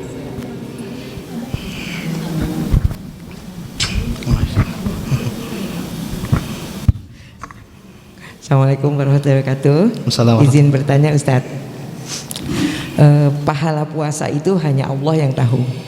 Saya pernah mendengar gini Tad, karena pahala puasa itu Allah yang tahu bagi orang yang mukhlis Tad ya, yang dia sering menzalimi orang tapi pahalanya banyak, akhirnya diambil satu-satu bahkan setelah habis dosa orang itu gitu. Apakah pahala dari puasa yang demikian besar dan Allah yang tahu bisa memasukkan orang ini ke surga atas izin dan rahmat Allah tentunya? Allah taala alam. Kalau kita baca pendapat para ulama, bagaimana kita memaafkan kepada orang yang kita zalimi kemudian dia sudah meninggal. Sebagian ulama mengatakan perbanyak amalan soleh. Kenapa? Yang kita zalimi, pahala kita tuh pasti bakal keluar ke orang yang kita zalimi. Karena kalau kita meminta maaf sudah nggak bisa. Maka kalau kita disebutkan bahwasanya pahala puasa itu sangat banyak, mudah-mudahan itu mencukupi. Mudah-mudahan selama kita pernah zalimi orang kemudian kita lupa minta maaf keburu orang yang sudah meninggal, tatkala Allah mengatakan innama yuwaffas sabiruna ajrahum bighairi hisab, sesungguhnya pahala amalan soleh itu tanpa batas, unlimited. Mudah-mudahan ini tanda kebaikan, bahwasanya isyarat bahwasanya kalau kita berpuasa kita sabar, ini bisa menutupi kesalahan-kesalahan kita kepada orang lain. Tapi dalam penjelasan banyak ulama mengatakan tidak juga. Kenapa? Mereka mengatakan kau punya dosa dengan Allah 70 itu lebih ringan daripada kau berdosa kepada orang meskipun hanya satu orang, meskipun hanya satu dosa. Kenapa? Kalau kita dosa sama Allah, Allah itu pada dasarnya maha maaf, maha pengampun. Allah bisa saja ampuni, tapi Allah juga bisa azab. Tapi kalau manusia tidak ada potensi dimaafkan, nggak ada. Di akhirat dia pasti minta ganti, pasti. Karena dia sedang butuh-butuh pahalanya pada di akhirat, di akhirat kelak. Maka mudah-mudahan, kalau Allah mengatakan puasa itu pahalanya tanpa batas, mudah-mudahan itu bisa menutupi kesalahan-kesalahan kita kepada orang-orang yang kita pernah zalimi. Tapi secara hakikat bagaimana kenyataannya, wallahu ta'ala, ya kita banyak berdoa, minta maaf dan perbanyak pahala, perbanyak amal ibadah. Wallahu ta'ala alam. Ada lagi?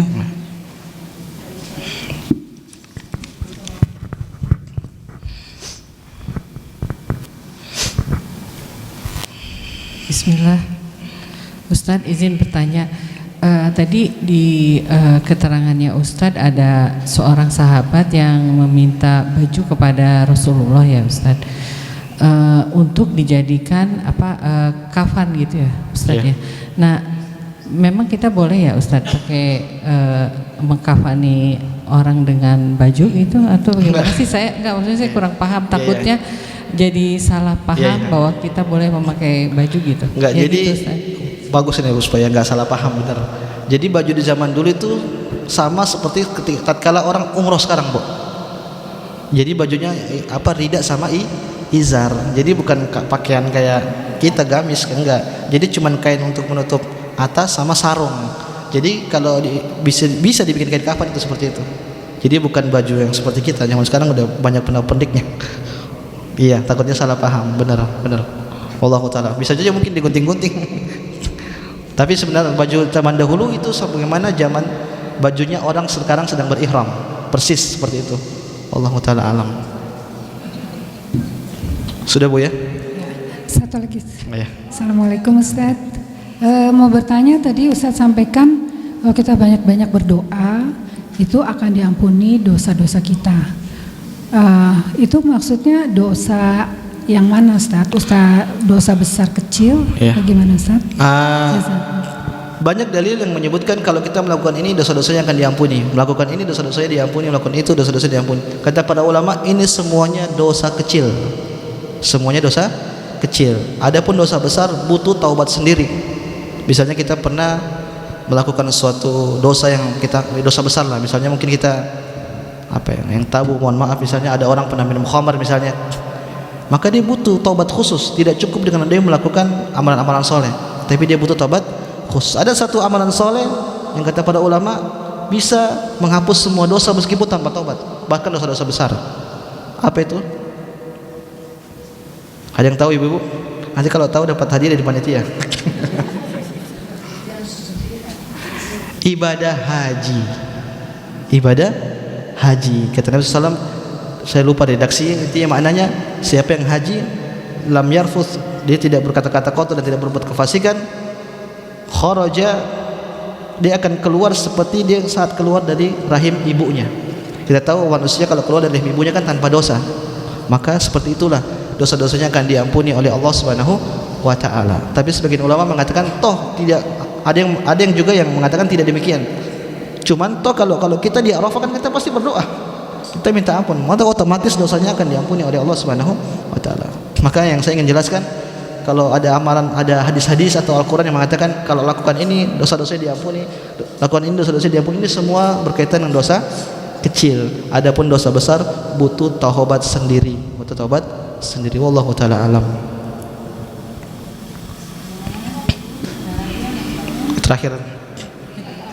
Terakhir kedua.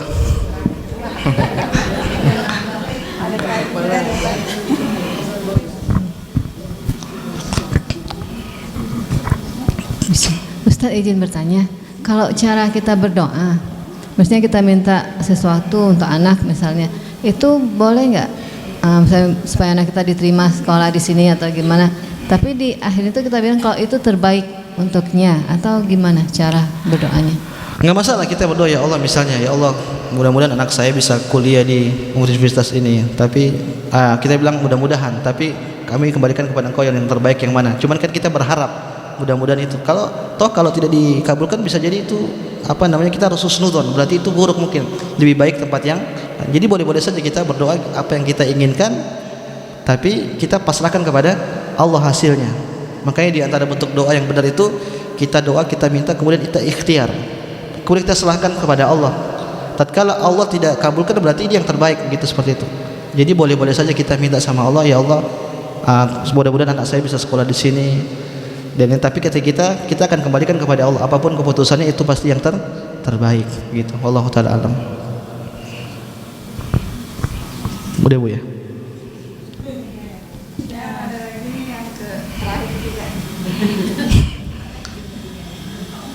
Ayah. Assalamualaikum warahmatullahi wabarakatuh.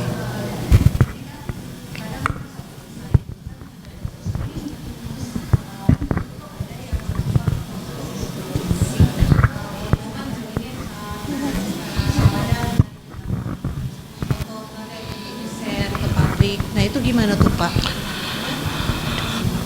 Wallahu taala alam. Idealnya amalan soleh itu disembunyikan, idealnya. Nabi pernah mengatakan, man istata'a minkum an yakuna lahu khabi'atun min amalin soleh falyaf'al. Barang siapa di antara kalian yang mampu untuk melakukan amalan soleh, maka melakukan amalan soleh disembunyikan, maka lakukan. Tapi kalau mungkin buat dokumentasi, ini kan idealnya seperti itu. Tapi kalau mungkin ada butuh dokumentasi atau yang lainnya, sebenarnya nggak masalah. Yang penting tetap menjaga keikhlasan. Dan keikhlasan orang kita nggak bisa korek-korek, hanya dia sama Allah yang tahu. Kita nggak bisa duduk orang juga, misalnya ada orang foto-foto kita ini ria, ini nggak bisa juga. Cuman berpotensi. Maka yang terbaik kalau bisa kita lakukan yaitu kita sembunyikan aja, dan pahalanya lebih besar. Nabi Allah mengatakan in tubdu shadaqati fa ni'mahi wa in tukhfuha wa tutuha al-fuqara fa huwa khairul lakum. Kata Allah Subhanahu wa taala, sedekah yang ikhlas plus ditampakkan itu baik, kata Allah. Lebih baik daripada itu sedekah ikhlas plus disembunyikan. Makanya salat terbaik itu salat di rumah. Afdalu salatil mar'i fi baitihi ilal maktubah. Salat terbaik seorang hamba itu di rumahnya kecuali salat 5 waktu. Ini buat bapak-bapak maksudnya. Jadi salat terbaik bapak-bapak salat sunnah itu di rumah. Ini menunjukkan bahwasanya semakin disembunyikan semakin besar pahalanya. Terlebih lagi dalam hadis Nabi menyebutkan ada 7 golongan orang yang mendapatkan naungan di sisi Allah, yang ternyata 3 dari 7 tersebut adalah orang-orang yang beramal amalan tersembunyi. Yang pertama apa? Rajulun tasaddaqa bi shadaqatin fa akhfaha hatta la tara shimaluhu ma tunfiqu yaminu. Itu seorang yang dia sedekah dengan tangan kanannya sampai-sampai tangan kirinya enggak tahu, dia sembunyikan. Jangankan orang lain, tangan kirinya tidak tahu. Kemudian yang kedua, orang yang senantiasa hatinya terpaut sama masjid. Dia tunggu-tunggu kapan azan ini, dia pengen ke masjid. Dia kan enggak ngabar-ngabarin, dia sembunyikan dalam hatinya. Berarti amalan tersembunyi. Kemudian yang ketiga apa ya? Rajulun zakarallaha khalian fa fadat aina.